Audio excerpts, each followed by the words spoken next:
ومن أحسن قولا ممن دعا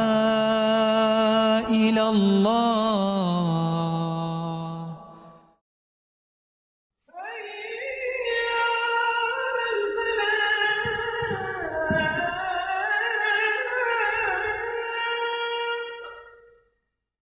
ادارہ عکس و آواز.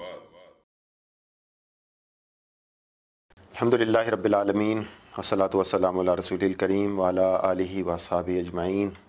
اعوذ باللہ من الشیطان الرجیم. بسم اللہ الرحمن الرحیم.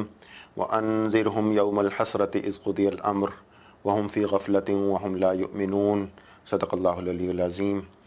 رب اشرح لی صدری ویسر لی امری واحلل عقدۃ من لسانی یفقہوا قولی. اللہم ارنا الحق حقا وارزقنا اتباعہ وارنا الباطل باطلا وارزقنا اجتنابہ. آمین یا رب العالمین. معزز حاضرین کرام، اس زندگی کے اندر ہمارے مختلف مواقع پر مختلف طرح کے جذبات ہوتے ہیں، مختلف احساسات ہوتے ہیں، اور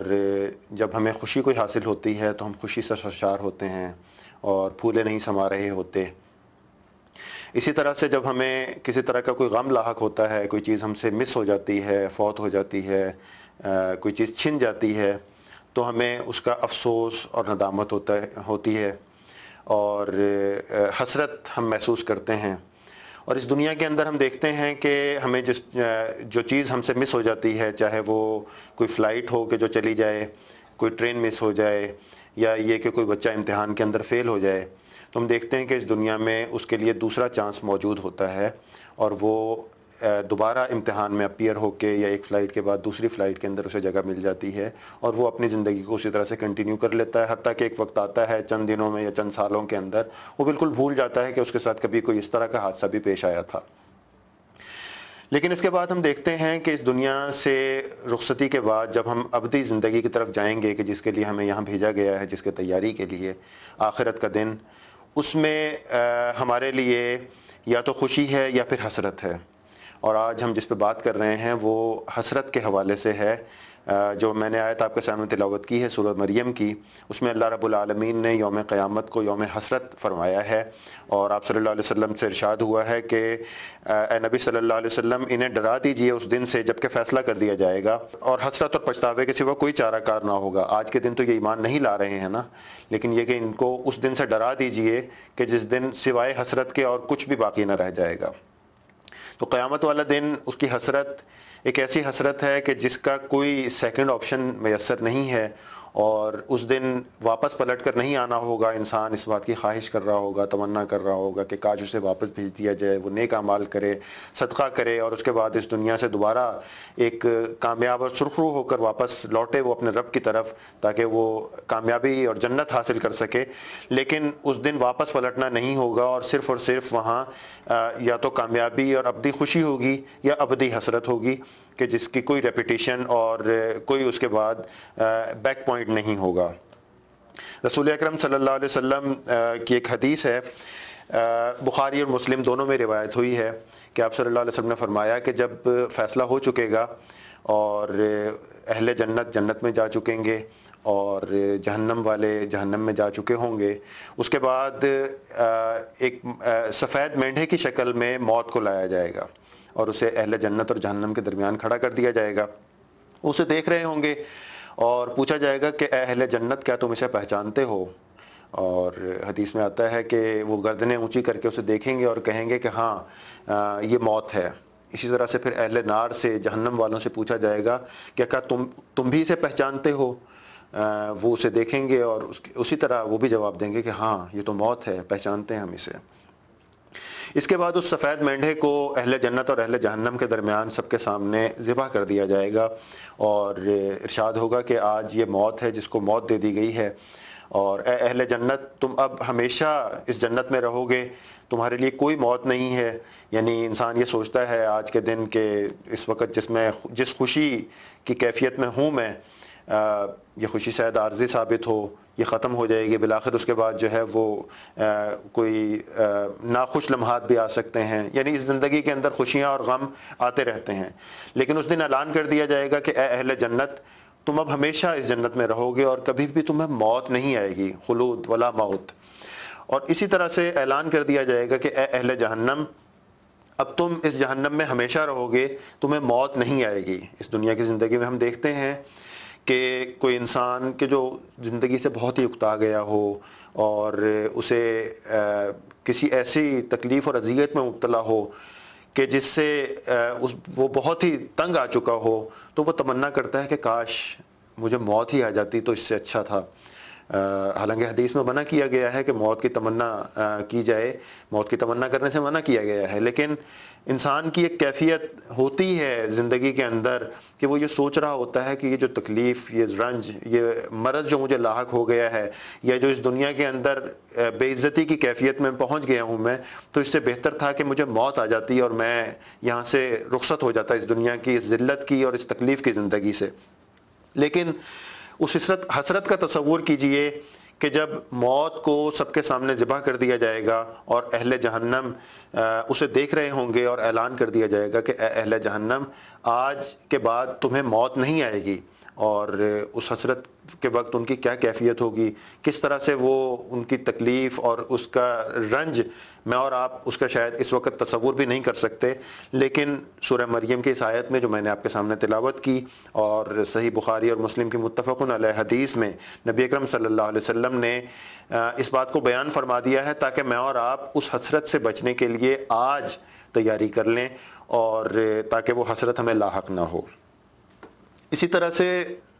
سورہ انعام کے اندر اللہ رب العالمین نے ان لوگوں کا تذکرہ فرمایا ہے کہ جو آخرت کے آنے پر یقین نہیں رکھتے تھے اور جب اللہ کے سامنے وہ پیش کیے جائیں گے تو اس وقت ان کی کیا کیفیت ہوگی۔ ارشاد ہوتا ہے کہ وَلَوْ تَرَىٰ إِذْ وُقِفُوا عَلَىٰ رَبِّهِمْ قَالَ أَلَيْسَ هَٰذَا بِالْحَقِّ قَالُوا بَلَىٰ وَرَبِّنَا قَالَ فَذُوقُوا الْعَذَابَ بِمَا كُنتُمْ تَكْفُرُونَ۔ ارشاد ہوگا کہ جب وہ اپنے رب کے سامنے کھڑے کیے جائیں گے، کاش تم اس وقت کو دیکھ سکو۔ میں اور آپ، اللہ تعالیٰ مجھے مخاطب کر کے اور آپ کو مخاطب کر کے فرما رہا ہے کہ کاش تم اس وقت کو دیکھ سکو، اس کا تصور کر سکو کہ جب یہ لوگ اپنے رب کے سامنے کھڑے کیے جائیں گے، وہ لوگ کہ جنہوں نے آخرت کا انکار کیا تھا اور آخرت کے بارے میں وہ طرح طرح کی باتیں بناتے تھے کہ جی کون یہاں سے گیا تو کون واپس آیا ہے، اور یہاں سے جو گیا تو مٹی میں رل مل جانا ہے اور ختم ہو جانا ہے۔ اس طرح کے تصورات ہیں لوگوں کے، اور یہاں تک کہ ایک شخص کفار مکہ میں سے قبرستان سے ایک ہڈی اٹھا کر لایا اور اسے زمین پہ مارا اور پاؤڈر کی شکل میں اڑ کر گئی، اور اس نے کہا کہ یہ ہڈیاں، ان میں اللہ رب العالمین جان ڈالے گا، ان میں تم کہتے ہو کہ یہ ہڈیاں اور ان کو دوبارہ زندہ کیا جائے گا، نہیں ایسا کیسے ہو سکتا ہے۔ تو ایسے لوگ جب اللہ رب العالمین کے سامنے پیش کیے جائیں گے تو اللہ رب العالمین فرماتا ہے سورۃ الانعام کے اندر کہ کاش تم اس وقت کا تصور کر سکو جب یہ لوگ اپنے رب کے سامنے پیش کیے جائیں گے۔ ان کا رب ان سے پوچھے گا الیس ھذا بالحق، کیا یہ حق نہیں ہے، کیا یہ سچ نہیں ہے جس بات کا تم انکار کرتے تھے، آج وہ تمہارے سامنے آ گئی ہے، اب تو سامنے آ گئی ہے، اس کے علاوہ اور کوئی اور چارہ ہی کیا ہے کہ اس کو تسلیم کیا جائے، مان لیا جائے۔ لیکن ماننا تو اصل میں آج ہے نا، اس دنیا کی زندگی میں۔ تو وہ کہیں گے قالوا بلا وربنا، کہیں گے اے ہمارے رب بالکل یہ حق ہے، اس میں شک کی اب کیا گنجائش رہ گئی ہے۔ آج تو آخرت کو ہم علم غیب کی حیثیت سے مانتے ہیں، اللہ اور اس کے رسول صلی اللہ علیہ وسلم نے ہمیں اس کو ماننے کا حکم دیا ہے، اس لیے ہم فرشتوں کو اور جنت کو، جہنم کو، آخرت کو اس حیثیت سے مانتے ہیں کہ غیب ہے، یہ غیب کی چیزیں ہیں۔ لیکن جب کل پردے اٹھ چکے ہوں گے تو اس وقت اس کے سوا اور کیا چارہ ہوگا کہ جب سامنے سب کے سامنے ہوگا تو اس وقت ماننے کے علاوہ اور کوئی چارہ نہ ہوگا۔ تو جب اپنے رب کے سامنے اقرار کریں گے کہ اے ہمارے رب بالکل یہ حق ہے، اس کا ہم انکار نہیں کر سکتے۔ قال فذوقوا العذاب بما کنتم تکفرون، ارشاد ہوگا کہ چکھو اب اس عذاب کا مزہ کہ جس کا تم کفر کیا کرتے تھے، اس انکار کی پاداش میں اب آج کے دن عذاب کا مزہ چکھو۔ قد خسر الذین کذبوا بلقاء اللہ، اللہ فرماتا ہے کہ بے شک نقصان میں پڑ گئے وہ لوگ، اور آخرت کا نقصان ایسا نہیں ہے کہ آج ہمیں 4 پیسے کا نقصان ہو گیا یا 10,000 روپے ڈوب گئے، یا یہ کہ ہم جو ہے وہ کسی امتحان میں فیل ہو گئے یا کوئی ہماری فلائٹ مس ہو گئی۔ اللہ نے فرمایا کہ قد خسر الذین کذبوا بلقاء اللہ، نقصان میں پڑ گئے وہ لوگ کہ جنہوں نے اللہ سے اپنی ملاقات کی اطلاع کو جھوٹ قرار دیا، اس کو جھٹلایا۔ ایک ایسا خسارہ ہے جس کی طرف اشارہ ہو رہا ہے کہ جس سے واپس پلٹنے کی کوئی صورت نہیں ہے۔ انسان اپنی زندگی کے اندر بہت سارے اتار چڑھاؤ دیکھتا ہے، اسے خسارے اور منافع حاصل ہوتے ہیں، لیکن یہ ایک ایسا خسارہ کہ جس سے کبھی واپس منافع میں نہیں لوٹایا جا سکتا اور جس کو تبدیل نہیں کیا جا سکتا، اللہ نے فرمایا کہ وہ لوگ ایسے خسارے میں مبتلا ہوں گے کہ جو اللہ سے اپنی ملاقات کو جھٹلاتے ہیں۔ حتیٰ اذا جاءتہم الساعۃ بغتۃ، یہاں تک کہ جب اچانک وہ گھڑی آ جائے گی ان کے سامنے، اچانک آئے گی، میرے اور آپ کی موت کا ہمیں کوئی نہیں معلوم کہ کب وہ آ جائے گی۔ قالو، کہیں گے، یا حسرتنا علی ما فرطنا فیہا، ہائے ہماری کمبختی، ہائے ہماری حسرت، افسوس ہم نے اس معاملے میں کیسی تقصیر کی، کیسا ہم سے جو ہے وہ چوک ہو گئی اس معاملے میں، اور ہمیں تو جو ہے آج کے دن کی تیاری کرنا چاہیے تھی۔ اور اصل حقیقت تو یہی ہے کہ جو آج ہم دیکھ رہے ہیں، وَهُمْ يَحْمِلُونَ أَوْزَارَهُمْ عَلَى ظُهُورِهِمْ، اور وہ اپنے گناہوں کا بوجھ اپنی پیٹھوں پر اٹھائے ہوئے ہوں گے۔ یعنی ظاہر ہے جب انہوں نے اس آخرت کی زندگی کو بالکل جھٹلا دیا تھا، اور جب انہوں نے یہی سمجھ رکھا تھا کہ یہ دنیا ہی کی زندگی سب کچھ ہے اور اس میں سب کچھ کر لو اور موت کے بعد کچھ نہیں ہونے والا، تو جس کا یہ ایمان ہوگا، جس کی یہ سوچ ہوگی، وہ اسی دنیا کی زندگی کے اندر ہر طرح کے حلال حرام کی تمیز کیے بغیر اور سچ اور جھوٹ کی پرواہ کیے بغیر اس دنیا میں اپنی زندگی کو گزارے گا، اور بالآخر قیامت والے دن اللہ فرماتا ہے کہ جب وہ آئے گا ہمارے سامنے تو اپنی پیٹھوں پر ایسے لوگ اپنے گناہوں کا بوجھ اٹھائے ہوئے ہوں گے۔ الا ساء ما یزرون، کیا ہی برا بوجھ ہے جو یہ انہوں نے اپنی پیٹھوں پر اٹھایا ہوا ہے۔ حسرت کا تصور کیجئے، اس حسرت کا کہ جو ان لوگوں کے سامنے اس وقت آئے گی کہ جب ان کی توقعات، ان کی تمنائیں اور ان کی جو سوچیں تھیں اس سے بالکل ہی مخالف صورتحال انہیں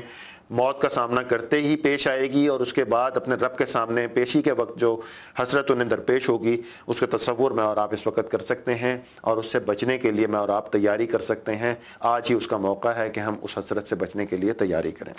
سورہ ابراہیم کے اندر اللہ رب العالمین نے تذکرہ فرمایا ہے ایسے لوگوں کا کہ جو کچھ لوگوں کے پیچھے چلتے تھے بلا سوچے سمجھے کہ یہ لوگ انہیں سیدھے راستے کی طرف لے جا رہے ہیں یا انہیں جہنم کے راستے کی طرف رہنمائی کر رہے ہیں۔ اللہ رب العالمین فرماتا ہے وَبَرَزُوا لِلَّهِ جَمِيعًا فَقَالَ الضُّعَفَاءُ لِلَّذِينَ اسْتَكْبَرُوا إِنَّا كُنَّا لَكُمْ تَبَعًا فَهَلْ أَنْتُمْ مُغْنُونَ عَنَّا مِنْ عَذَابِ اللَّهِ مِنْ شَيْءٍ۔ جب یہ لوگ سب اللہ کے سامنے اکٹھے بے نقاب ہوں گے تو وہ لوگ کہ جو دنیا میں دبا کر رکھے گئے تھے، دنیا میں جو کمزور تھے، ضعفاء تھے، ضعیف تھے، وہ ان لوگوں سے پوچھیں گے جو دنیا کے اندر بڑے بنے ہوئے تھے، استکبار کرتے تھے، دنیا میں جو ان کے لیڈرز تھے، پیشوا تھے، ان لوگوں سے وہ کہیں گے، پوچھیں گے کہ دنیا میں ہم تمہارے تابع تھے، ہم تمہارے پیچھے چلتے تھے، تمہارے لیے ہم زندہ باد مرد آباد کے نعرے لگاتے تھے، اور تمہارے لیے ہم اپنی جو ہے وہ آپس میں بھائی بھائی ایک دوسرے سے جدا ہوتے تھے۔ تصور کیجئے اس دنیا کے اندر جو ہے وہ انسان اپنے سیاسی لیڈروں کے پیچھے جاتا ہوا کس حد تک چلا جاتا ہے۔ تو دنیا میں ہم تمہارے پیچھے چلا کرتے تھے، تو کیا تم آج ہمیں اللہ کے عذاب سے بچانے کے لیے کچھ کر سکتے ہو؟ یہیں سیاسی لیڈرز کو بھی رکھ لیجئے، اور یہیں دنیا کے اندر جھوٹے مذہبی پیشواؤں کو بھی شامل کر لیجئے کہ جو اس دنیا کے اندر اپنی پارسائی کا ڈھونگ رچا کر اس دنیا میں جو ہے وہ اپنے لوگوں کو اپنے پیچھے چلایا کرتے ہیں، اور انہیں اس بات کی ضمانتیں دیا کرتے ہیں کہ تمہیں اللہ سے بچانا، اللہ تمہیں آگ سے بچانا اور تمہیں جنت میں داخل کروانا ہمارے ذمہ رہا۔ یعنی کیسے کیسے لوگ جو ہیں وہ اپنے پیروکاروں کو دھوکے دیا کرتے ہیں۔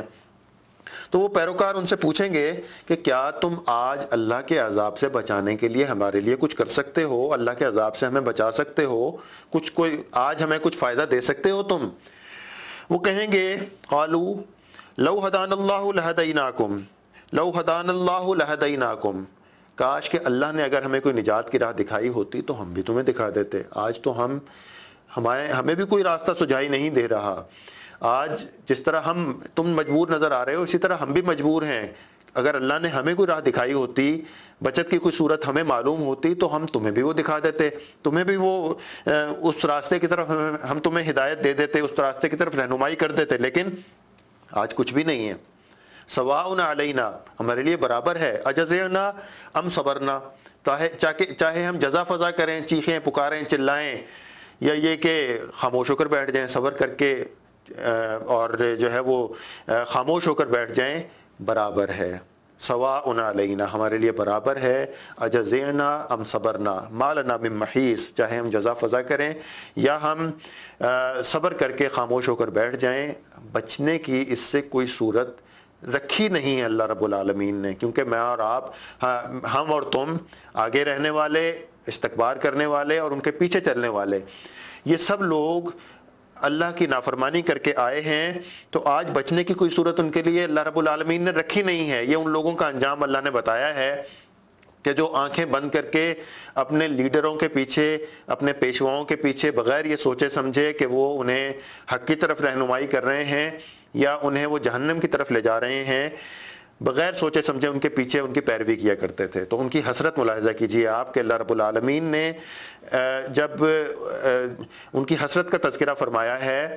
کہ جب وہ اپنے لیڈروں سے کہیں گے کہ آج کیا تم ہمارے لیے کچھ کر سکتے ہو، تو ان کے لیڈر ٹکا جواب دیں گے، وہ خود کچھ نہیں کر سکتے اپنے لیے، تو ان کے لیے کیا کریں گے؟ جو اپنے لیے کچھ نہیں کر سکتا وہ اپنے پیروکاروں کے لیے کیا کرے گا؟ اس کے بعد اللہ رب العالمین اس سے بھی بڑے جو لیڈر ہیں ان کا تذکرہ کر رہا ہے۔ اللہ فرماتا ہے کہ شیطان، پھر اس سے ان کا مکالمہ ہوگا۔ وقال الشیطان لما قضی الامر، جب فیصلہ ہو چکا ہوگا جنت اور جہنم کا، تو پھر شیطان سامنے آئے گا اور وہ کہے گا وقال الشیطان لما قضی الامر ان اللہ وعدکم وعد الحق، کہ بے شک اللہ نے جو تم سے وعدہ کیا تھا وہ سچا وعدہ تھا، ووعدتکم فاخلفتکم، شیطان کہے گا کہ جو اللہ نے وعدہ تم سے کیا تھا، جو وعدے تم سے کیے تھے وہ اللہ نے سچے وعدے کیے تھے۔ ہم پڑھتے ہیں نا ان اللہ لا یخلف المیعاد، بے شک اللہ تعالیٰ اپنے وعدے کی خلاف ورزی نہیں کرتا۔ تو وہ کہے گا کہ جو اللہ نے وعدے کیے تھے وہ تو سچے تھے، اور وعدے میں بھی کرتا تھا، تمہیں امیدیں دلاتا تھا، آسرے دیتا تھا تمہیں، اور تمہیں چکنی چپڑی باتیں، اور تمہیں یہ کہتا تھا میں کہ یہ کر لو تو اس سے تمہیں دنیا میں یہ فائدہ ہو جائے گا، سود کھا لو تو اس سے تمہیں جو ہے وہ تمہاری دولت میں اضافہ ہوگا، اور اسی طرح سے فلاں کا مال بٹور لو اور فلاں گناہ کر لو۔ تو وعدے میں بھی دلاتا تھا، امیدیں دلاتا تھا، فاخلفتکم، میں نے کوئی بھی وعدہ اپنا پورا نہیں کیا۔ تصور کیجئے ذرا اس پہلی نافرمانی کا جو انسان سے سرزد ہوئی تھی، حضرت آدم اور حوا علیہ السلام سے، کہ اس کا جو راہ دکھانے والا تھا، اس کی طرف جو گمراہ کرنے والا، بہلانے، بھٹکانے اور پھسلانے والا تھا، وہ بھی یہی ابلیس اور شیطان تھا، کہ جس نے انہیں کہا تھا کہ اگر تم اس درخت کا پھل کھا لو گے تو تم ہمیشہ زندہ رہو گے۔ هل ادلکم علی شجرۃ الخلد، کیا تمہیں ایسے شجر کا راستہ بتاؤں، پتہ بتاؤں کہ اگر تم اس کا پھل کھا لو تو ہمیشہ تم زندہ رہو گے؟ تو اب وہ قیامت والے دن کہے گا کہ میں جتنے وعدے میں نے کیے تھے ان میں سے کوئی بھی وعدہ میں نے پورا نہیں کیا، اور پورا کرنے کی اس کی استطاعت ہی نہیں تھی، اس کے اختیار میں تھا ہی نہیں کچھ، شیطان کے ہاتھ میں تو کچھ بھی نہیں ہے۔ فاخلفتکم، میں نے اپنے وعدے پورے نہیں کیے، ان کی خلاف ورزی کی۔ وما کان لی علیکم من سلطان الا ان دعوتکم فاستجبتم لی، اور میرے پاس تمہارے لیے تم پر کوئی زور نہیں تھا، میں تم پہ کوئی زور زبردستی نہیں کر سکتا تھا سوائے اس کے کہ میں نے تمہیں دعوت دی اور تم نے اسے قبول کیا۔ محترم حاضرین کرام، اس بات پر غور کیجئے کہ شیطان مجھے اور آپ کو صرف دعوت دے سکتا ہے برائی کی طرف، اور وہ اس کی دعوت کی اور اس کی جو پکار ہے وہ ہمیں برائی کی طرف جو اکساتا ہے، اس کی مثال بس ایسے ہی ہے جیسے میرے اور آپ کے موبائل پر کسی کی کال آ رہی ہو، اور جب تک میں اور آپ کو وہ کال ریسیو نہیں کرتے اس وقت تک ہمیں نہیں معلوم کہ وہ سامنے والا ہم سے کیا کہنا چاہتا ہے۔ تو جب ایک کال کرنے والا کسی ان نون نمبر سے مجھے کال آ رہی ہو اور میں اسے ریسیو نہ کرنا چاہ رہا ہوں تو میں اسے جسٹ اگنور کرتا ہوں، 2 دفعہ 4 دفعہ 10 دفعہ کال آنے کے بعد بالآخر کال کرنے والا تھک کر کال کرنا چھوڑ دیتا ہے۔ تو یہی معاملہ شیطان کے وسوسوں کا ہے۔ تو وہ کہے گا کہ میں نے تمہیں دعوت دی تھی اور تم نے اسے قبول کیا تھا، تو اس لیے جب تک تم قبول نہ کرتے تمہاری ذمہ داری تھی، تم نے قبول کیا، اگر قبول تم نہ کرتے تو تم سرخرو ہوتے آج، میں نے تم پر کوئی زور زبردستی نہیں کی تھی، تو لہٰذا آج کے دن فلا تلومونی ولوموا انفسکم، مجھے ملامت مت کرو، اپنے آپ ہی کو ملامت کرو، میں نے تمہیں بلایا تھا، دعوت دی تھی، پکارا تھا، برائی کے رستے کی طرف اکسایا تھا اور تم نے اسے لبیک کہا تھا، لہٰذا برائی جو کچھ تم نے کی، میری دعوت کو جو تم نے قبول کیا، تو اس کے 100% ذمہ دار تم خود ہو، وہ بھی تو تھے کہ جنہوں نے شیطان کی پکار پر لبیک نہیں کہا اور اپنے رب کی بات مانی، اور شیطان کے وسوسوں کو انہوں نے جھٹکا، اپنے رب کی طرف وہ پلٹے، اعوذ باللہ من الشیطان الرجیم، اپنے رب کی طرف جو ہے اس کے دامن رحمت میں پناہ لیتے ہوئے، شیطان کے وسوسوں سے پناہ مانگتے ہوئے وہ اپنے رب کی طرف پلٹتے رہے اور اپنے رب کے بتائے ہوئے سیدھے راستے پر وہ چلتے رہے۔ ایسے لوگ بھی تو تھے۔ تو فلا تلومونی ولوموا انفسکم، مجھے ملامت مت کرو، اپنے آپ ہی کو ملامت کرو۔ ما انا بمصرخکم وما انتم بمصرخیہ، یہاں نہ میں تمہاری کوئی داد رسی کر سکتا ہوں، کوئی فریاد رسی کر سکتا ہوں، اور نہ تم میرے لیے کچھ کر سکتے ہو۔ تم اور میں ایک دوسرے کے لیے کچھ نہیں کر سکتے، ہم سب جہنم کے اندر یکساں ہیں۔ ان لیڈروں کو بھی دیکھ لیجئے کہ جو اس دنیا میں شیاطین انس انسانوں کو اپنے پیچھے چلا رہے ہوتے ہیں، اور جو سب سے بڑا شیطان ابلیس وہ بھی اظہار برات کر رہا ہے۔ تو وہ لوگ کہ جو پیچھے چلنے والے ہیں، کہ جو شیطان کی بات مانتے ہیں، جو اپنے لیڈروں کی آنکھیں بند کر کے پیروی کرتے ہیں، ان لوگوں کی حسرت کا تصور کیجئے میں اور آپ آج کے دن، اور اس سے بچنے کے لیے میں اور آپ کوشش کیجئے۔ انی کفرت بما اشرکتمون من قبل، میں اس سے بری الذمہ ہوں، تم نے جو مجھے خدائی میں شریک بنا رکھا تھا میں اس سے بری الذمہ ہوں۔ شیطان بھی جو ہے وہ اس دن اظہار برات کر دے گا کہ میں کسی بھی چیز کی ذمہ داری آج کے دن قبول نہیں کر سکتا، اور قبول کریں یا نہ کریں بہرحال جہنم تو سب کے لیے یکساں ہے، اور اضعاف مضاعفہ بھی ہوگا۔ جن لوگوں نے بھٹکایا ہے، گمراہ کیا ہے، ان سب کو جو ہے وہ بڑھا چڑھا کر بھی عذاب دیا جائے گا، اور سب سے بڑھ کر عذاب اسی ابلیس اور شیطان کو دیا جائے گا جس نے ساری انسانیت کو اور جنات کو گمراہ کرنے میں سب سے زیادہ کردار ادا کیا ہے۔ لیکن میں اور آپ اپنے کیے ہوئے برے عمل کے نتیجے سے بری الذمہ نہیں ہو سکتے۔ تو تصور اس حسرت کا کیجئے کہ جو اس روز مبتلا، اس روز جو درپیش ہوگی، ان الظالمین لہم عذاب علیم، بے شک ایسے ظالموں کے لیے تو دردناک سزا یقینی ہے۔ وہ لوگ کہ جو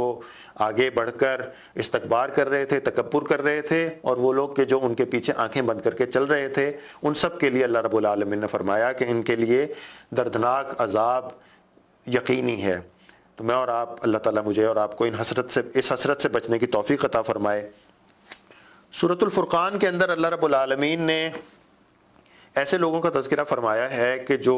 برے لوگوں سے دوستی رکھتے تھے، اور اس کے نتیجے میں اللہ رب العالمین کے رستے سے انہیں وہ گمراہ کر دیتے تھے، بھٹکا دیتے تھے۔ ان لوگوں کو قیامت والے دن کس طرح کی حسرت درپیش ہوگی، آئیے اس کا قرآن پاک کی روشنی میں دیکھتے ہیں۔ اللہ فرماتا ہے سورۃ الفرقان میں، وَيَوْمَ يَعُضُّ الظَّالِمُ عَلَىٰ يَدَيْهِ يَقُولُ يَا لَيْتَنِي اتَّخَذْتُ مَعَ الرَّسُولِ سَبِيلًا، جس روز ظالم انسان اپنا ہاتھ چبائے گا۔ اور آپ دیکھتے ہیں اس دنیا کے اندر محاورتاً بھی یہ استعمال ہوتا ہے، کبھی کبھی ہم یہ دیکھتے بھی ہیں کہ جب انسان سب کچھ سے مایوس ہو چکا ہوتا ہے اور اسے بے بسی کی ایک کیفیت ایسی طاری اس پر ہوتی ہے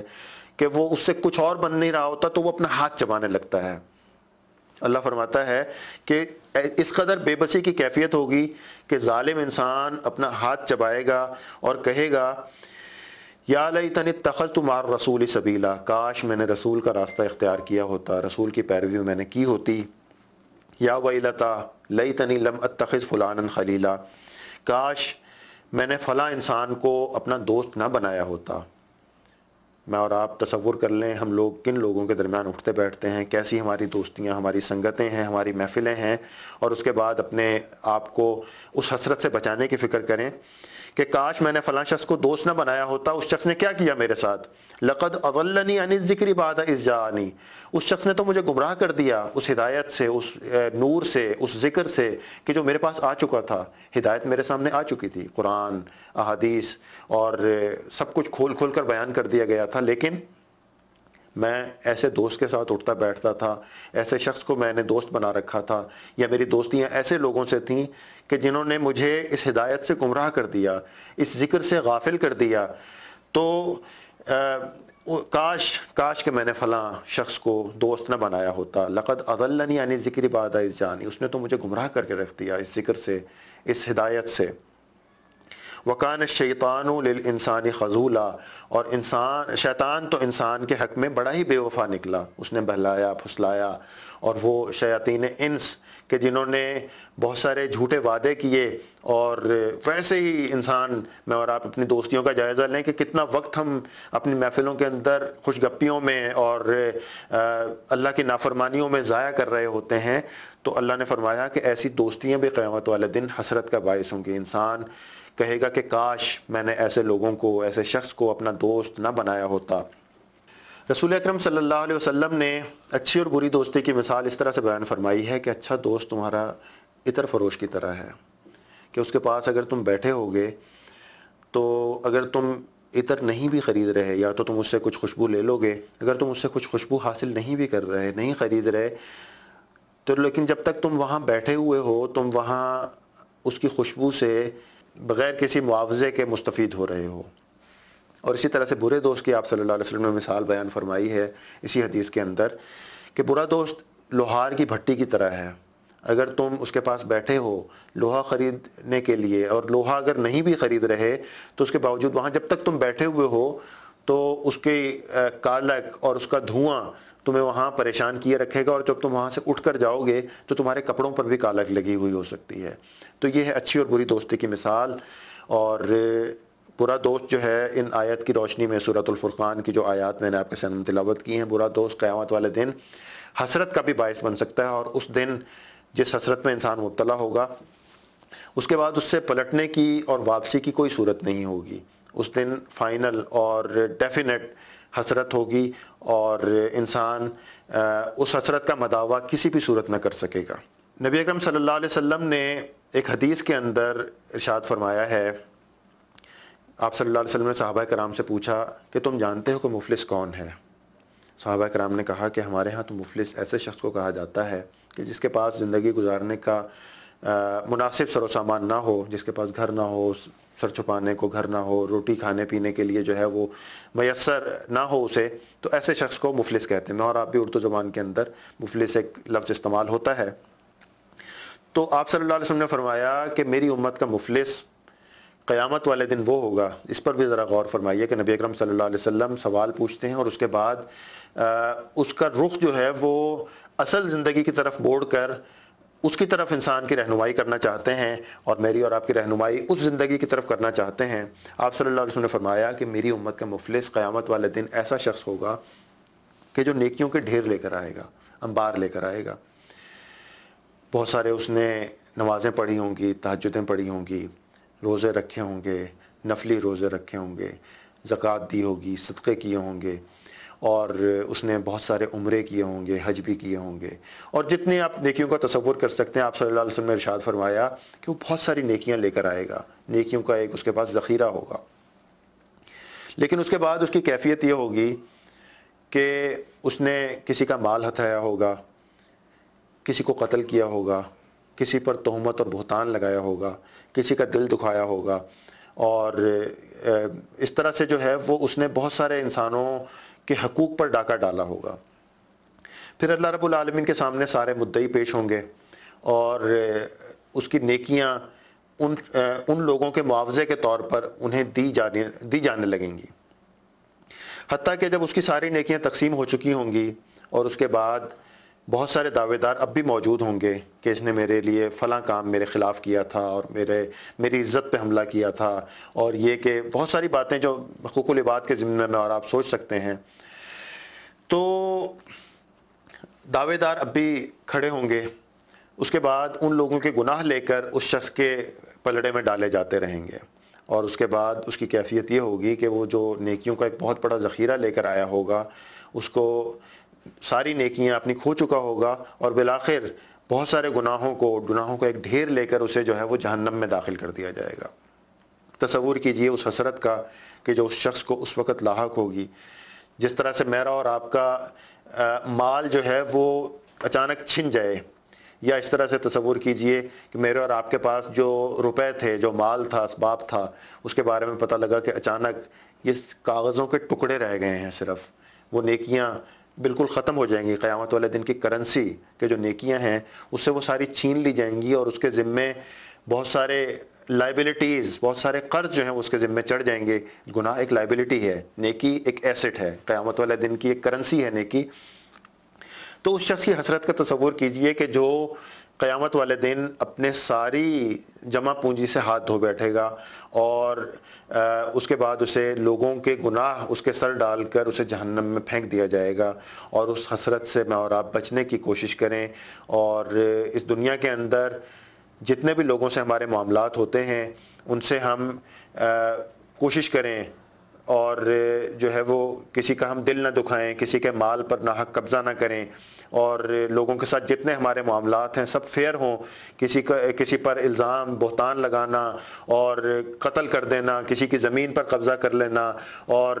کسی سے قرض لینا اور واپس نہ لوٹانا، یہ بہت سے ہمارے معاشرے کے اندر بہت ساری چیزیں ایسی یہ ہو گئی ہیں کہ جن کو بہت ہی معمولی سمجھا جاتا ہے. لیکن اللہ رب العالمین فرما رہا ہے کہ انسان نیکیوں کے ڈھیر لے کر آئے گا.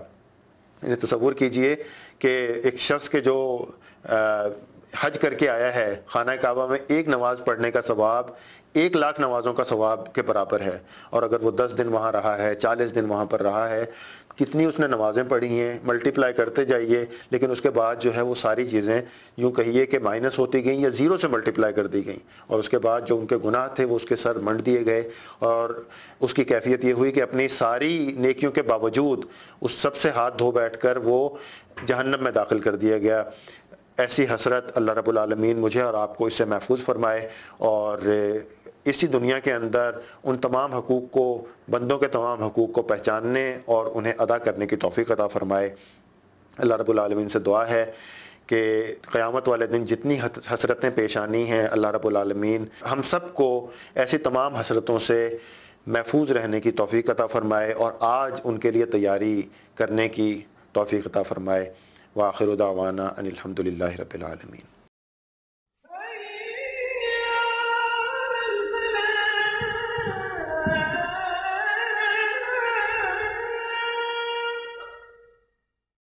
ادارہ عکس و آواز